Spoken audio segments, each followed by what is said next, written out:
gosh, my legs are falling asleep. Oh god, I can't feel my legs. Okay.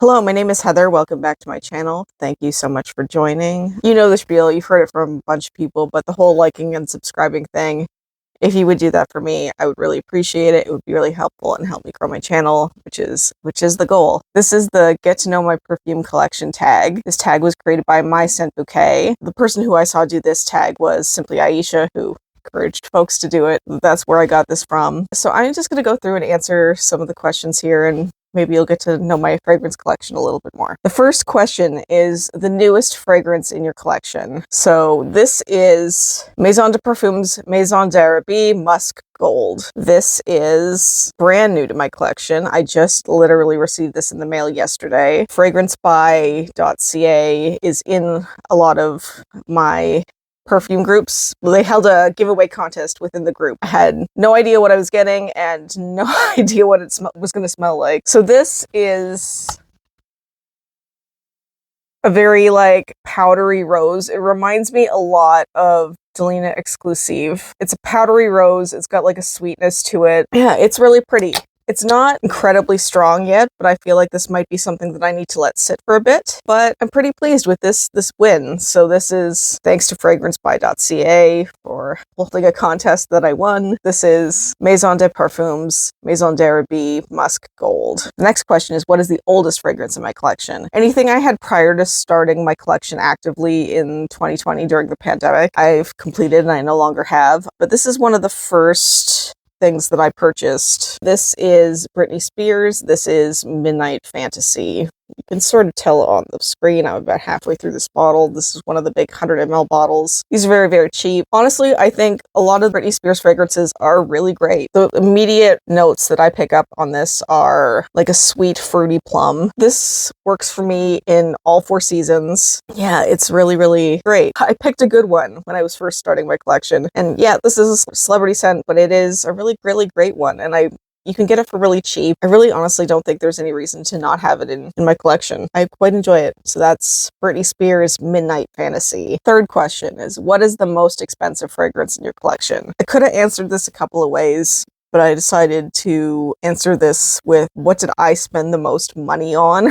And that would be this. This is Penhaligon's Changing Constants. This was my 40th birthday present to myself. I held off for a really long time on this because so many people were like, oh, the longevity's terrible. And like, I tried a bunch of like different dupes of it, or like things that smelled like it, like Minuit et Demi, and I tried Navatus, I think, that sells sort of like this, but none of them really quite smelled exactly like this. This is a spicy caramel scent. You really pick up the pimento a lot in this. It's spicy and sweet, and it's just, it smells really, really good. Oh, I love this so much. None of the dupes quite hit like this. I say dupes, those are very expensive fragrances. It's so good. So good. I really love this scent a lot. I have no regrets buying this for my birthday. Probably the most expensive thing I own right now. So that is Changing Constants by Penhaligon's. The next question is, what is the most affordable fragrance in your collection? That's easy. I just picked one of these. I have many. I went with Bath & Body Works. This particular scent is Firecracker Pop. Back in stores, it's got different packaging than this now because they do a packaging refresh every year. I usually wait for the sales when they're $5.95. So you can get these for very, very cheap, and you get 236 milliliters, so quite a bit. Firecracker Pop specifically smells like red cherry, fresh citrus, juicy berry. They're supposed to smell like these rocket pops. They're on the package there. And it's a really lovely cherry scent for summer. It smells exactly like what you think it's going to smell like. I know it's a classic. It comes back every year, I think roughly around the 4th of July in America. It's a really good one. And it's a really great one for summer. That is Firecracker Pop by Bath & Body Works. So the next question is your favorite easy reach. I will say that I have like a whole like wearing system for fragrances. Basically, it's just whatever's coming up next on my list is what I'm wearing. So all my fragrances technically are easy reach for me because I just wear whatever's in the plan be next. I'm very systematic that way. I don't go by feeling, I just go by what haven't I worn yet in this timeline. Basically every fragrance I consider an easy reach. Also, like, if you like all your fragrances, I think they should all be easy reaches for you. Just to pick something, I went with Fraise Fouette by Le Monde Gourmand. This is like a strawberry banana fragrance. I don't hear a lot of people say this, but it does smell a lot to me like Yambushi Marshmallow by Kali. But this came out first, actually. Yeah, this is strawberry. I don't also see a lot of people saying they pick up the banana, but I pick up the banana quite a bit in this. Yeah, it's a fluffy, sweet strawberry banana scent. The reason why I picked this as my easy reach is because I feel like I have worn this spring, summer, fall, winter, and it always seems to kind of work no matter the season. This like sweet strawberryness seems to just work really well on me for all seasons. So that's sort of why I picked this as my easy reach. I am really annoyed that the label is crooked though, but it showed up in the mail like that. What can you do? Anyways, this is Fraise Fouette by Le Monde Gourmand. Also, I will say this is a really affordable fragrance. I believe this is like $25 or something Canadian. So yeah, these little things are a great option. Makes them a great easy reach, actually. So that's Fraise Fouette by Le Monde Gourmand. Favorite bottle design in my collection. So my favorite bottle design, I will say this about this scent. I actually blind bought this specifically for the bottle, which I don't advise. You should really, it should be all about the juice, but I just really loved this bottle. Also, the scent in it is fine. Like, I do wear it. It's not my favorite. Like, it's just okay for me. My other caveat is that the person who created this brand and who ran this brand at the time is not a great person, apparently. I'm aware of that. I bought this secondhand. They didn't make any money from me is the point. This is Kat Von D. This is Sinners. Look at that beautiful bottle. I love that this isn't just like a sticker or anything. This is a plastic sort of piece that is on this glass bottle. I love the cap design. I love that it's got like little skulls and swirls. I really love this bottle design a lot. I think this is so beautiful. This is long discontinued. Makes my little former goth heart very happy. So I wear this in the fall and the winter. This is sort of like a musky floral scent. It's really heavy on the musk, particularly now because this is kind of an older bottle. Musky, a little sweet, very floral. Not super my style, but I really do love the bottle. And when I bought this, I fully expected to just have this as like decor and not necessarily perfume, but I like the perfume enough to wear it, so I will finish this up and then this will just exist in my house because it's I really love this. This is Kat Von D, Sinners. The next question is, what is the smallest bottle in your collection? This is Sugar Milk Company's cranberry soda. I have a lot of these. They're little 10 ml, little rollerball oils. Buy these little sizes from Sugar Milk, and they last me, like, I probably had this is probably like the second year I've had this, and little goes a long way, so I don't need more. Particularly because I don't know where to decant these and smell these in advance, so I'm usually buying them blind. So these little guys are great for me. I chose cranberry soda today because this is one of my favorites. It's just a bright, juicy cranberry. It's really, really pretty. My husband always comments on this one. Gave me a thumbs up. He's right over there. I really dig this one. That's the smallest bottle in my collection. That is Sugar Milk Cranberry Soda. And the next question is, what is the biggest bottle in your collection? And I went with the tallest thing that I have. So this is Cirque du Soleil's L'Eau de Parfum. This is an incredibly tall bottle. It is the tallest bottle in my collection. It's not necessarily the biggest girth-wise, but it's very, very tall. It's got this like Eye of Sauron cap going on. And comparatively, I will show you, like very, very tall. This has been very hyped, so people probably know what this is supposed to smell like. It's very sweet. Like, it's supposed to smell like a carnival because it's from Cirque du Soleil. And Cirque du Soleil, if you don't know, is like fancy circus act with a lot of acrobats and whatnot. Cotton candy, I pick up the like candied apple. The further this gets into the dry down, the more I smell like buttery popcorn. All of those things you think should not work together, but they absolutely do. This also smells very like CNA to me, the Canadian National Exhibition, which is a big like festival in Toronto.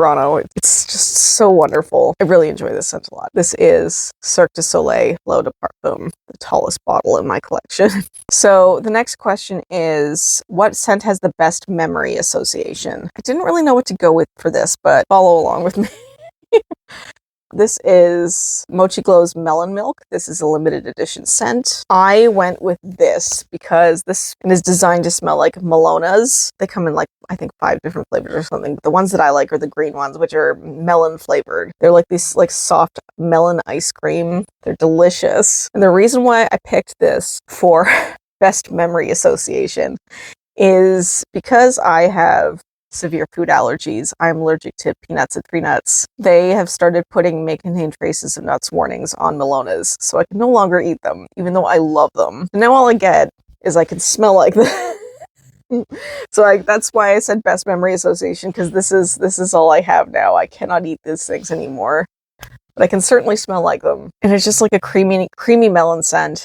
It's wonderful. I really like this limited edition scent a lot. I wish it was less limited than it is. That is Mochi Glow's Melon Milk. All right, we are on question number 10, which is what fragrance in your collection is worth the hype? I'm going to go with an answer that people often give for not worth the hype. Not to just be contrarian, but also, well, we'll get into it. So this is Tom Ford's Lost Cherry. So this is a classic at this point. People refer to it all the time. Anytime you're talking about a cherry scent, you're basically comparing it to Tom Ford's Lost Cherry. And there's a good reason for that. I have a lot of cherry scents. I've smelled a lot of cherry scents. I don't think anything compares to Lost Cherry. I think Lost Cherry is the best cherry scent still.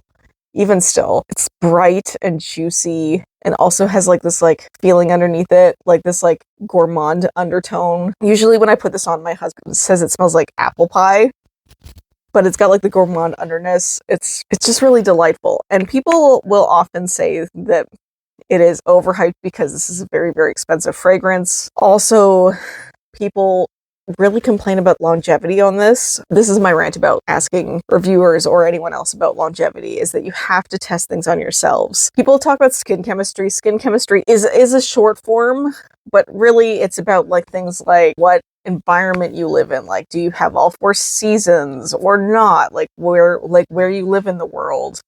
Your internal body temperature, what you eat, like how you sweat, like the skin chemistry thing is sort of, I feel like, a short form for all of that, which is to say, I think take any reviewers talking about longevity with a huge grain of salt, because you really need to test it on yourself in your environment. A lot of the perfume reviewers that I watch, like a lot of them live in Florida for some reason, and Florida and Toronto have very, very different environments. Right now, it is the end of May. I'm still wearing a jacket outside. It's generally speaking been pretty cold still, even for Canada. Canada has all 4 seasons. It's not just snow, but it's been unusually cold for this late in the spring. It should be warm days at this point, and it just really hasn't been. So all of this to say is you have to test things on yourself to really know how long things are going to last.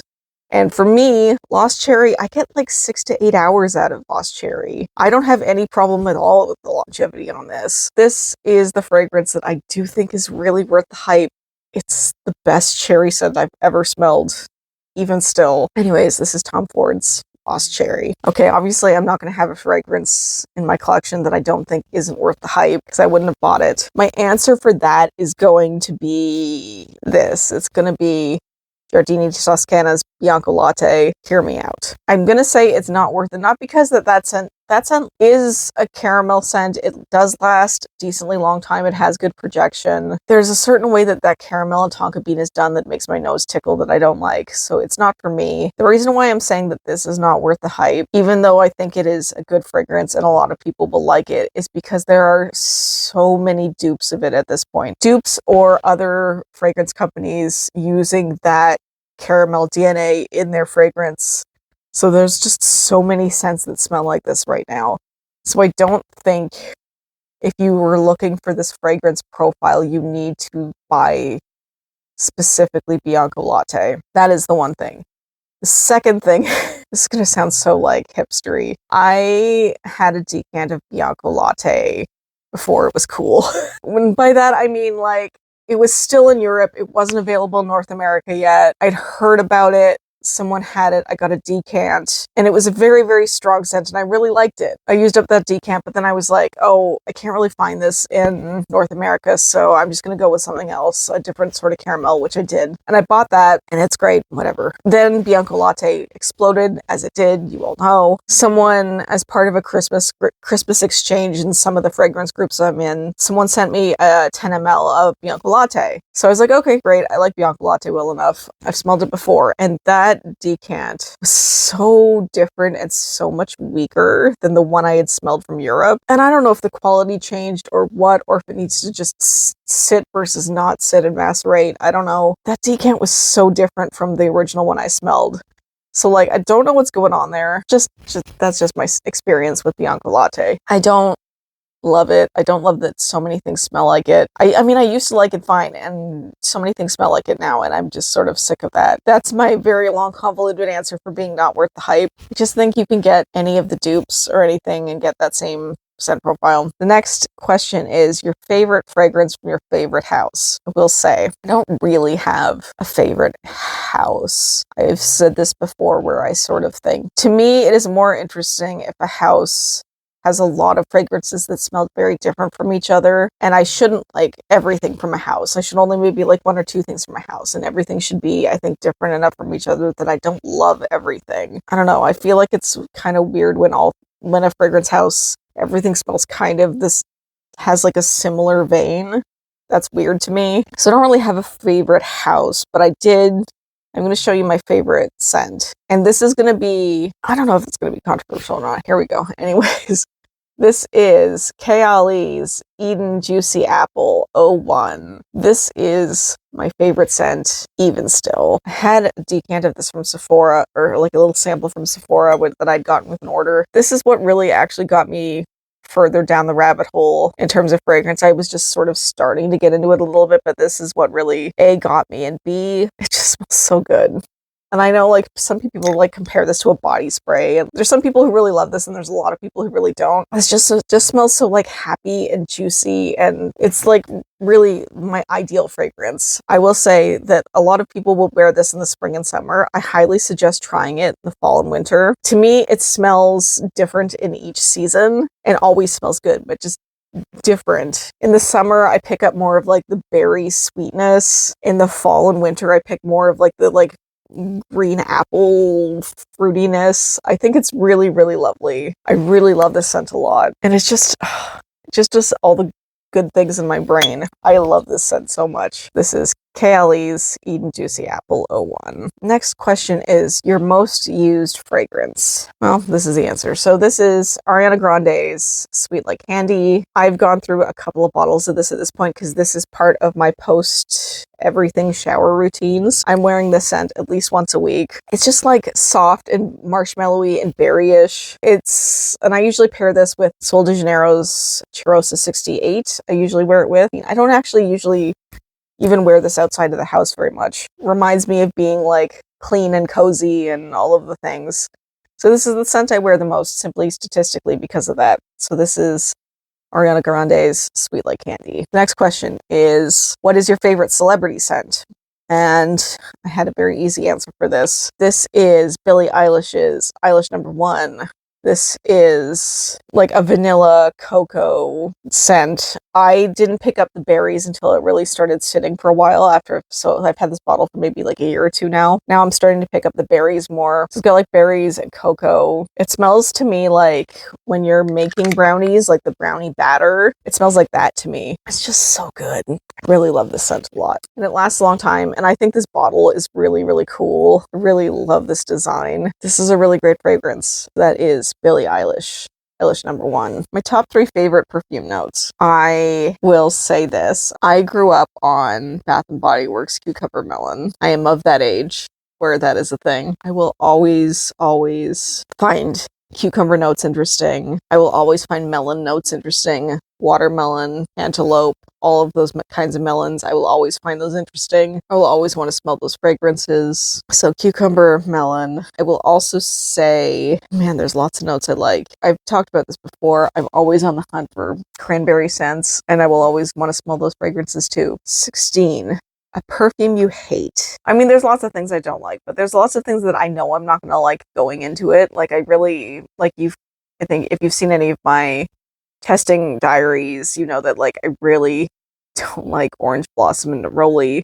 So when a scent comes and it has orange blossom and neroli, I kind of already know that I might not like it. Like there's always a chance I'll like it. There are fragrances I like that have those notes in them, but they're like kind of in the background. I'm always willing to smell everything. And when I think of this question, like there's lots of things that like, oh, I don't like this, I don't like that, but that actively hate them, it just means they're not for me, and that's fine. Things can be not for me. I think things that I think about when I really disliked a fragrance, it's more disappointing when I thought I was going to like a fragrance, like if I was actively like seeking a decant or seeking a sample, and then it was really like not my thing.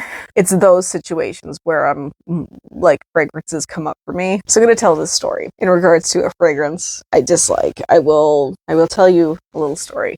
So I went to a perfume event in Toronto. I went to the celebration of the release of Tuberosa Strahl by Maison Crivelli. So I went. Obviously, I'd never smelled the fragrance. It was a new release. At this event, founder of Maison Crivelli, Thibaud, was there. And he was the person who's letting you, like, spraying and let you smell it and stuff. And Tuberosa Strahl, I really, really dislike. It is not for me. A lot of people get a beautiful floral and etc. To me, it smells like really starchy pasta water. And that's like not a strong smell, but it's like that amplified to the 1000th degree. It is so strong and so overpowering, but just smells like starchy pasta to me. It was really not good. And I was there with like the founder, and I had to like not grimace every time it was being sprayed constantly around. It was just not good. And then I got home and like my husband was like, what the hell is that? Because it was just on me. Not that I'd sprayed myself, but I was just around it. So that's my little embarrassing story with a fragrance that I hate. I'm gonna go with that answer. That was not a great experience.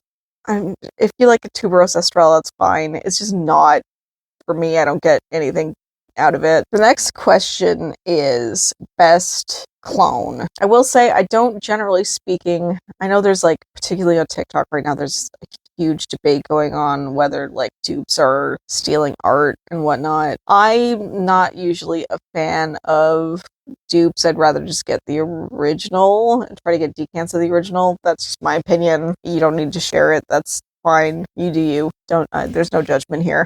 But my answer to this is going to be that this is Bath and Body Works Vanilla Romance. A lot of people compared this to Altair by Parfums de Marly. And yes, it does smell very, very similar to that fragrance. That fragrance, however, when I tried it, had, besides the vanilla and the cardamom, which this is very heavy on and I absolutely adore, Altair itself also had an additional orange blossom note. And as I've said previously in this video, orange blossom and I do not get along. So that orange blossom note just would get stronger and stronger and more amplified on me, and it ruined the fragrance for me. This scent smells a lot like Altair, and it does, but it doesn't have any orange blossom in it. And as it's gotten stronger, no orange blossom has come through. But it's vanilla, it's cardamom, it's so beautiful. I have a backup bottle of this as well. I also had to like order this specially because it appeared on like the Canadian Bath and Body Works site for like 5 minutes. It was not on the site for very long. I absolutely adore this scent. It's one of my favorites in my collection, and it's just from Bath and Body Works. That is Bath and Body Works Vanilla Romance. The next question is perfume every person should have. I'm changing the language a little bit because I don't love gendering fragrances because they don't need to be gendered. Smells don't have genders. I don't believe that there is a specific fragrance that every person should have because, as I was saying before, everyone lives in a different environment, eats different things, has different internal makeup, temperature. If you want to get into scent a little bit, you don't need to have a collection. I think ultimately every person should have just like a spring summer fragrance, a fall winter fragrance. And what I mean by that is I should refer to it more as a hot weather fragrance, a cold weather fragrance. Because I think those two things can be very different from each other and you want different things in those seasons. But that being said, if you live in like a really hot climate and it's hot all year round, maybe you only need like a hot weather fragrance. So you could get away with one. I would basically say you only need like hot weather, cold weather. That's really it. Nobody actually needs more than that. It's fun to have more than that. Obviously, I like having more than that, but like, you don't need anything more than that. Really, that's the answer. The next question is, what is my most complimented scent? And so far, my most complimented scent is this. This is Panacottaja by Famo Paris. This is a musky mango scent, but the musk is really heavy when you smell it direct, but the musk sort of calms down a little bit, at least on me. It's really beautiful. And I've gotten a lot of compliments on this, so much so that like last year I only had like a decant of this, and then I ended up having to buy a bottle off somebody because it just sort of needed it because people kept complimenting me on it. This is Panacottaja by Famo Paris. And the very last question, and then I can move my body and not be in this position anymore, is what is on my wish list? I don't actually have a lot of things on my wish list right now, which is great in a way. It means I will save some money. The only thing that's on my wish list is I would like to upgrade this. This is Pacific Rock Moss by Goldfield and Banks. I have a travel spray. I've decided I want a full bottle of this. So when I'm done with this travel spray, probably by the end of summer, I will pick up a full bottle of Pacific Rock Moss. It's a beautiful, fresh, clean oceanside, kind of salty a little bit. Yeah, it just smells kind of like you're next to the ocean in like a wonderful way. Such a good fragrance. I really love this. I'm going to be picking up a full bottle when I'm done this little travel. So that is Pacific Rock Moss by Goldfield and Banks. And that's it. That's the video. My legs are completely falling asleep. That is okay. I will move. I'm not going to tag anyone specific in this, but if you want to do this, I would love to see your videos. Please tag me. Thank you to My Scent Bouquet for creating this tag. Thank you so much for watching, friends. I will see you around.